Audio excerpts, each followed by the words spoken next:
그러므로 무엇이든지 남에게 대접을 받고자 하는 대로 너희도 남을 대접하라. 이것이 율법이요 선지자니라. 아멘. 여러분, 이제 마태복음 5장에서 7장까지의 산상수훈은 예수님이 이제 구약의 율법의 근본 정신을 해석해 주신 것인데요.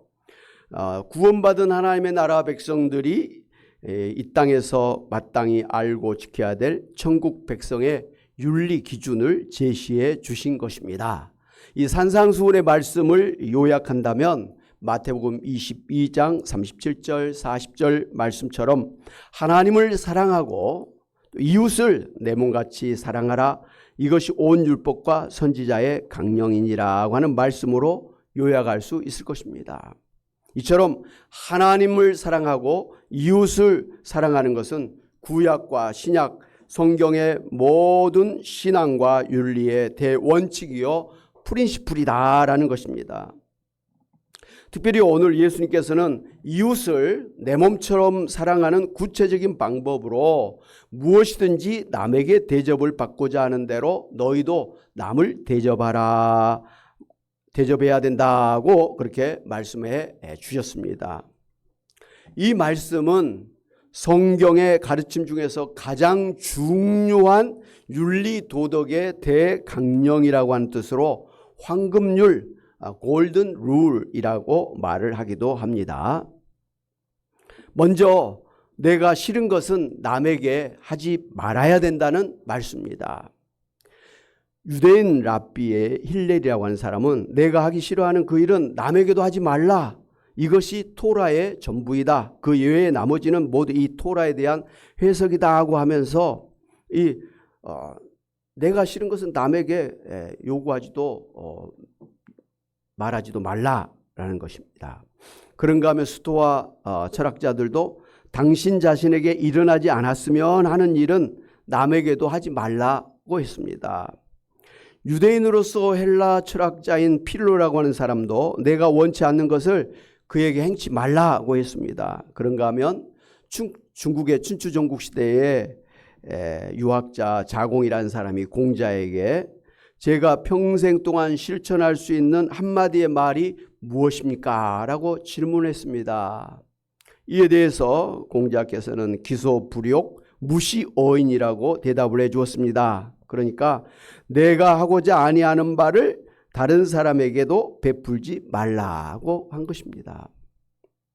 그리고 우리가 잘 아는 것처럼 일본 사람들은 겸손한 예의 문화를 갖추고 있는데요. 그 핵심이 뭔지 아시죠? 남에게 폐를 끼치는 말이나 행동을 하지 말라라는 것입니다. 조지 버나드 쇼라고 하는 사람은 남이 너희에게 꼭 해줘야 할 일이 아니면 너희도 남에게 하지 말라고 말했습니다. 그러니까 각자의 취향이 다른데 자신의 취향을 강요해서는 안 된다고 그렇게 말을 한 것입니다. 오늘 본문에 바로 앞에 예수님께서 내가 비판받기를 원치 않으면 남을 비판하지 말라고 말했습니다. 나는 비판받기를 원하면서 왜 너는 다른 사람을 비판하느냐? 너가 비판받기 원하지 않은 만큼 너도 다른 사람을 비판하지 말라. 심판하고 정죄하지 말라. 이렇게 말씀하셨습니다. 심지어는 다른 사람을 비판하고 심판하고 정죄하는 것은 하나님이 하실 일인데 하나님의 그 권리를 월권 행사하는 것이다. 라고 그렇게 강력하게 책망을 하셨습니다. 요즘에 젊은 사람들이 자기보다 나이 많은 중장년층을 꼰대라고 혹은 아재라고 부르면서 그 아재들의 특성을 이야기하는데요. 젊은 사람 앞에서 소위 나떼를 이야기하죠. 나떼는 말이야 하면서 자기 말만 하고 자기 권위를 주장하고 자기를 자랑하고 아랫사람들 막 잘못을 지적질하고 호통하고 썰렁한 아재 개그를 하는 게 특성이라고 합니다. 전 축구 국가대표 선수였던 이용표 축구 해설가도 자신이 전에 한국에 있을 때는 후배들 앞에서 이제 선배의 권위를 가지고 후배들이 잘못하면 지적질을 하곤 했다고 합니다. 그런데 유럽에 이제 프로축구 선수로서 진출하면서부터는 나이나 또 후배라고 해서 권위를 내세우는 것이 잘못된 것임을 알고 후배들한테 편안하게 대해 주었다고 합니다. 그런가 하면 이제 무명 시절에 그 선배들에게 당했던 서러움이나 무시받은 것들을 자기는 후배들에게 절대로 하지 말아야겠다고 다짐했다고 합니다. 사랑하는 여러분, 여러분도 가정에서, 교회에서, 직장에서, 사회에서, 다른 사람들과의 관계 속에서 먼저는 내 입장에서 내가 싫어하는 것을, 내가 싫은 것을 다른 사람에게 요구하거나 시키지 마시기를 바랍니다. 내가 원하지 않으면 다른 사람도 원하지 않다라는 것이죠. 그러므로 내가 원하지 않은 것을 다른 사람에게 요구해서는 안 되는 것입니다. 아멘? 예. 둘째로, 내가 대접받고 싶은 대로 다른 사람을 대접해야 된다고 하는 말씀입니다. 예수님의 가르침은 굉장히 적극적인 것임을 알 수가 있습니다. 앞에서 말씀드린 대로 공자의 가르침이나 또 뭐 일본의 문화처럼 또 사람들이 하는 말처럼 무엇을 하지 말라라고 하는 그런 소극적인 차원을 넘어서 적극적으로 내가 대접받고 싶은 대로 다른 사람에게 대접하라, 뭐뭐하라고 이렇게 말씀을 해 주신 것입니다. 여러분, 다른 사람이 나를 친절히 대해줄 때 얼마나 기분이 좋습니까? 웃는 낯으로 대해주면 얼마나 좋습니까? 상점에 가도 친절한 상점은 다시 가고 싶습니다. 그러나 그렇지 못한 데는 다시는 가고 싶지 않은 게 인지상정 아닙니까? 다른 사람이 아멘. 다른 사람이 나에게 친절히 대해주기를 원하십니까? 예, 그렇다면 여러분이 먼저 다른 사람에게 친절하시기를 바랍니다. 다른 사람에게 사랑받기를 원하십니까? 아멘. 그렇다면 먼저 여러분이 다른 사람을 사랑해 주시기를 바랍니다. 다른 사람에게 이해받기를 원하십니까? 그렇다면 여러분이 먼저 다른 사람을 이해해 주시기를 바랍니다. 다른 사람이 나를 있는 그대로, 내 생긴 대로 인정해 주고 존중해 주기를 바라십니까? 여기서는 아멘이 안 나와서 당황했습니다. 다른 사람이 여러분을 있는 그대로 인정해 주고 존중해 주기를 바라십니까? 예. 그렇다면 여러분이 먼저 다른 사람을 있는 그대로, 생긴 그대로, 성격 그대로, 스타일 그대로를 인정해 주고 존중해 주는 것입니다. 소위 상담학 용어로 하면 수용해 주는 것입니다. 용납해 주는 것입니다. 그러면 다른 사람이 나를 대할 때 굉장히 편안하게 마음을 열 수가 있는 것입니다. 근데 막 나를 지적질하고 막 책망하고 야단치고 그러면 사람 마음 문이 탁 닫아져 버려요. 사람 마음 문이 닫으면 다 끝나는 거예요. 장사도 안 되고 친구도 안 되고 사랑도 안 되고 다 끝나는 거예요. 마음이 열려야 다 되는 거예요. 마음이 열려야 지갑 문도 열린다. 아멘? 많이 들어보셨죠? 마음이 열려야 되는 거예요. 사람마다 이 성격이 다르다고 하는데요. 옛날에는 혈액형으로 소위 A형, B형, AB형, O형 이렇게 네 가지로 사람의 성격을 분류해서 저 사람은 O형이니까 저 사람은 성격이 급해. 원래 저 사람은 그래. 이 일을 하잖아요. 예. B형 답답한 사람이라 그러죠.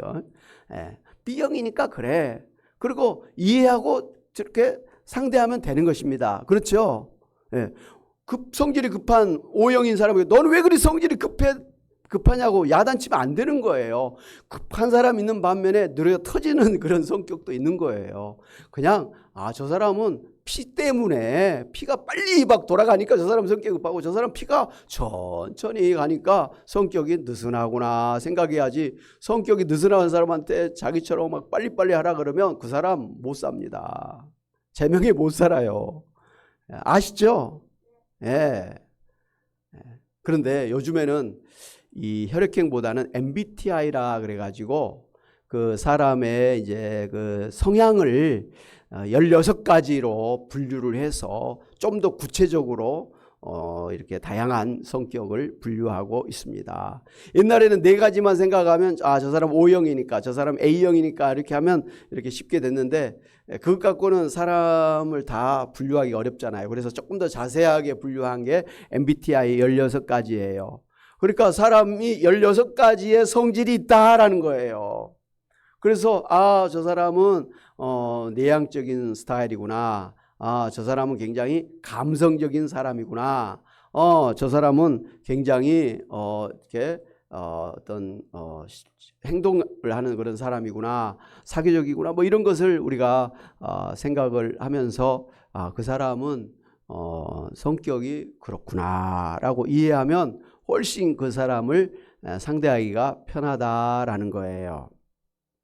그런가 하면 요즘에는 퍼스널 컬러 테스트라 그래가지고 이 사람마다 그 자기의 피부 톤에 맞는 색이 있다고 합니다.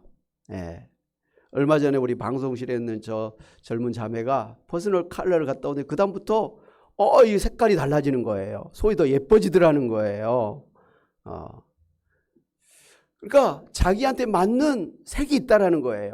여러분 예를 들면 여름에 빨간색 옷을 입으면 어떻게 되겠어요? 안 되죠. 겨울에 하늘색 파란 옷을 입고 다니면 돼요? 안 돼요? 안 되잖아요. 그러니까 그 분위기에 맞는 그 색상의 옷을 입기도 하고 화장품 컬러를 선택하기도 하는 게 자기의 그 미모를 관리하는 데 유익하다 하는 것이에요. 어떻게 보면 사람의 성격에 따라서도 그 옷이 그렇게 달라질 수가 있는 것입니다. 차분한 사람은 이 옷 색깔도 좀 차분한 옷을 입을 것이고 성질이 그냥 막 불같고 또 막 그냥 막 그 외향적인 사람은 이 옷도 좀 컬러풀할 거 아니에요. 아침에 입은 옷, 저녁에 입은 옷이 달라진단 말이에요. 근데 그게 맞아요. 그래서 그 사람의 옷을 입는 걸 보면 저 사람이 굉장히 차분한 성격이구나. 저 사람은 성질이 굉장히 다양한 스타일이구나. 소위 다혈질이구나 하는 것을 우리가 미루어 짐작할 수가 있는 것입니다. 무엇을 말하는 겁니까? 사람마다 그 개성이지요. 각자의 성격이 있는데 그것을 이해하고 사람을 상대하면 훨씬 편하다 이거예요. 그래야 좋은 인간관계를 맺을 수가 있고 또 장사하는 사람들도 저 사람의 그 성격이 뭘 원하는지를 딱 바로 파악하면 그 맞는 맞춤식 딱 그 물건을 제시할 수가 있는 거 아닙니까? 그러면 그 사람은 장사를 잘하는 거예요. 이 사람 빨간색을 좋아하는데 막 파란색 옷을 가지고 와서 손님 이 옷이 좋습니다. 요즘에 뭐 트렌드입니다라고 해봤자 그거 백날 해봤자 되지가 않는 것이죠. 상대방을 알라. 고객 맞춤식 그런 장사를 해야 된다라는 거 뭐 사업하시는 분들은 다 아는 거 아니겠습니까? 어찌됐든 오늘 나는 나의 그 고유한 개성, 어떤 성격, 인격이 있어요. 그런데 다른 사람이 나를 있는 그대로 존중해 주면 그게 참 마음이 편하고 또 나도 그런 사람을 존중해 주고 그래서 좋은 관계를 맺을 수가 있는 것입니다. 내가 여자인데 나를 남자처럼 대우해 주면 기분이 좋겠어요? 안 좋죠. 그런 거예요. 나를 그냥 남자면 남자로 대우해주고 내가 여자면 여자로 대우해주고 내가 노인이면 노인으로 대우해주고 내가 아이면 아이로 대우를 해야지 아이한테 뭐 어른처럼 그렇게 욕을 하면 애 늙은이 만들잖아요. 그건 절대로 잘못된 것이죠. 아이는 아이답게 성장을 해야 되죠. 물론 연세 드신 분들은 어른답게 해야지 아이처럼 그렇게 또 하면 안 되지요. 그러니까 그 나이 따라서 성격에 따라서 그 형평에 따라서 그 사람의 그 처한 게 다르단 말이에요. 그것을 그대로 인정해 주는 거예요. 존중해 주는 거예요. 그러면 인간관계가 참 편해진다. 우리 대부분의 인간관계의 그 갈등을 일으키고 실패하는 것은 상대방을 존중해 주지 않기 때문에 있는 그대로 수용해 주지 않기 때문에 생긴 일이 많이 있어요. 저는 결혼식 주례를 하면서 뭐 꼭 그 이야기를 합니다. 소하고 사자하고 좋아해 갖고 결혼을 하는데 소가 남편 사자를 갖다가 사랑한다고 해가지고 날마다 풀 같은 그런 것을 갖다가 써가지고 대접을 해. 그러면 뭐 부인이 해줬으니까 감사한 마음으로 먹겠지요. 반대로 이 사자는 자기 아내를 사랑한다고 날마다 고기를 갖다가 주고 뼈 있는 걸 막 갖다 줘. 그러면 소가 그것을 또 먹기는 먹겠죠. 감사한 마음으로 먹겠죠. 근데 나중에 둘 다 탈이 난 거예요. 그래서 도저히 같이 살 수가 없게 된 거예요. 그래서 서로가 무슨 말 합니까? 나는 최선을 다했는데, 나는 좋은 것 해줬는데, 그런다는 거예요. 여러분, 뭐가 잘못됐습니까?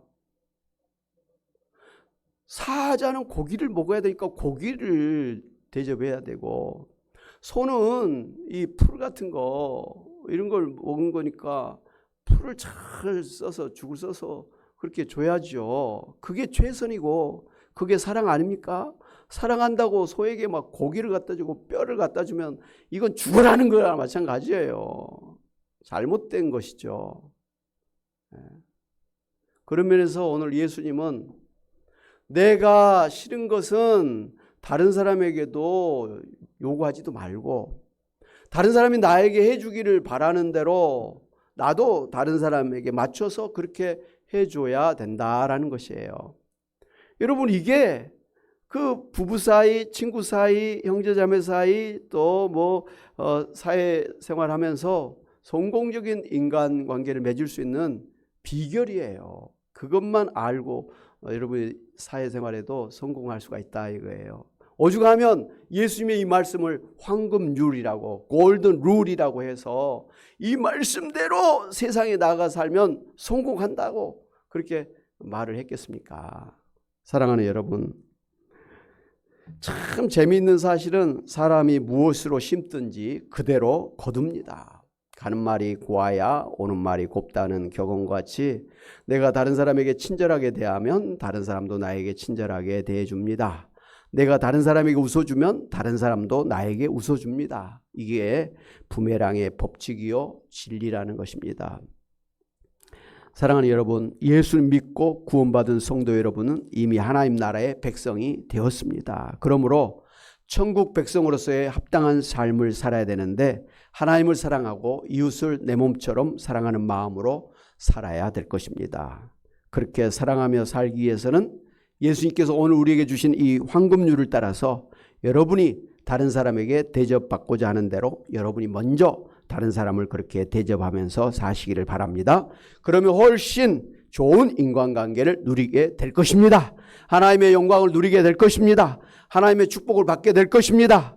그래서 여러분의 가정에 그리고 직장에 교회 세상에 천국이 임하게 되시기를 주님의 이름으로 축원합니다. 아멘.